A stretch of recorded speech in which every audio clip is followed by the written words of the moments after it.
Hello. അപ്പോൾ താണ്ട് ഞാനാണെങ്കിലോ ഈ രാവിലെ തൊട്ട് ഈ പാവാടയിൽ ഞൊറി പിടിച്ചിട്ട് ഇങ്ങനെ അയൺ ചെയ്യാനായിട്ട് തുടങ്ങിയതാണ്. എന്നെ ഹെൽപ്പ് ചെയ്യുന്നത് വിനയമാണ്. അവരെല്ലാവരും റെഡിയായി, ഞാൻ മാത്രം റെഡി ആയിട്ടില്ല. രാവിലെ എല്ലാവരും കാണാൻ നല്ല രസമുണ്ടായിരുന്നു. ഭയങ്കര മാറ്റം തന്നെയായിരുന്നു. എല്ലാവരും ഒരുങ്ങി വന്നപ്പോഴത്തേക്ക് എന്തൊരു സുന്ദരിമാരവരൊക്കെ. അങ്ങനെ ഞാൻ റെഡിയാവാതെ ഞാൻ മാത്രം പല്ല് പോലും തേക്കാണ്ട് ഇങ്ങനെ നിൽക്കുക.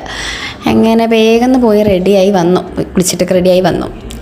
ഇത് ഉടുപ്പ് മീഷോന്ന് മേടിച്ചത്. പാവാട ഞാനൊരു സാരിയിൽ നിന്ന് ഞാൻ അത്യാവശ്യം തയ്ക്കും.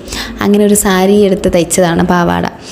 അങ്ങനെ ഇതിൻ്റെ ഷോളും ഫ്ലിപ്കാർട്ടിൽ നിന്ന് മേടിച്ചതാണ്. എല്ലാം വേറെ വേറെ ഒരു ബന്ധമില്ലാണ്ട് മേടിച്ചു. ഏകദേശം മാച്ചായതാണ് തോന്നുന്നത്. ഇവരൊക്കെ കണ്ടിട്ട് പറഞ്ഞു നല്ല രസമുണ്ടെന്ന് പറഞ്ഞിട്ടുണ്ടായിരുന്നു. അങ്ങനെ ഈ വളയൊക്കെ എല്ലാ വർഷവും ഈ വള തന്നെ ഇടുന്നുണ്ട്. വള കേടാവാതെ ഇതിന് മാത്രമല്ല ഇടുന്നുള്ളൂ, ഓണം പരിപാടിക്ക് മാത്രം തന്നെ ഈ വള യൂസ് ചെയ്യുന്നുള്ളൂ. അങ്ങനെ ഞങ്ങൾ റെഡിയായിട്ട് വേഗം പോകുന്നത് തന്നെ ഡിപ്പാർട്ട്മെൻറ്റിലോട്ടാണ്. ഞങ്ങൾക്ക് എല്ലാവർക്കും ഡ്യൂട്ടി ഉണ്ട്, ഞങ്ങൾക്ക് ലീവൊന്നുമില്ല. ഓണപ്പരിപാടിയായിട്ട് ഇവിടെ ഹോസ്പിറ്റലിൽ ആർക്കും ലീവ് ഉണ്ടാവില്ല. അങ്ങനെ ഞങ്ങൾ ജസ്റ്റ് ഫോട്ടോ എടുക്കണം എന്നൊക്കെ വെച്ച് നിന്നതാ. അപ്പോൾ അതത് വീഡിയോ ആണ് എടുത്തത്. അപ്പോൾ അങ്ങനെ ഇതിലൂടെ ആഡ് ചെയ്യാമെന്ന് വെച്ച് അങ്ങനെ ഡ്യൂട്ടി പോയി പേഷ്യൻസിൻ്റെയൊക്കെ BP ഫസ്റ്റ് ചെന്നത് നമ്മൾ പേഷ്യൻസിൻ്റെയൊക്കെ BP ഒക്കെയാണ് നോക്കുന്നത്. അതിന് മുന്നേ തന്നെ രാവിലെ വേറെ ഷിഫ്റ്റുകാർ കയറി സ്റ്റാർട്ട് ചെയ്തുകൊണ്ട് ഞങ്ങൾക്ക് നല്ലപോലെ റെഡിയാവാണ്ട് അത്യാവശ്യം ടൈം കിട്ടി. അപർണയൊക്കെ ഇടയ്ക്ക് വന്നിട്ടൊക്കെ റെഡിയായത്.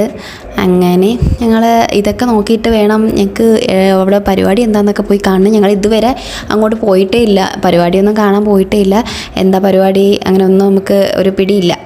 അപ്പോൾ നല്ല ആഗ്രഹമുണ്ട് പോകണമെന്ന് ഇങ്ങനെ ഇരിക്കുക. അങ്ങനെ വേഗം പണി നിർത്തിയിട്ട് അങ്ങോട്ട് വേഗം ഇപ്പം ഞങ്ങൾ പോകുന്നുണ്ട് പരിപാടി കാണാനായിട്ട്.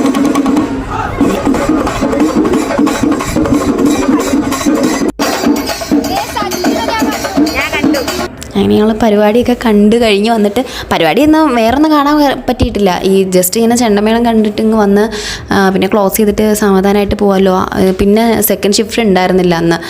അങ്ങനെ ഗാഥയുടെ കയ്യിൽ മൈലാഞ്ചി ഇട്ട് എനിക്കും അങ്ങനെ മൈലാഞ്ചി ഇടണമെന്നൊക്കെ പറഞ്ഞ് ഞങ്ങൾ ഇട്ട് അതിന് ശേഷമൊക്കെ ക്ലോസിങ് കഴിഞ്ഞതിന് ശേഷം എന്നിട്ട് ഞങ്ങൾ വീണ്ടും പരിപാടി കാണാൻ പോവാണ്.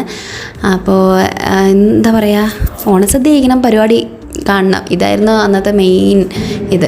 അതിന് ഞങ്ങൾ ചെന്നതും ഒരു ചെക്കൻ്റെ പാട്ടായിരുന്നു.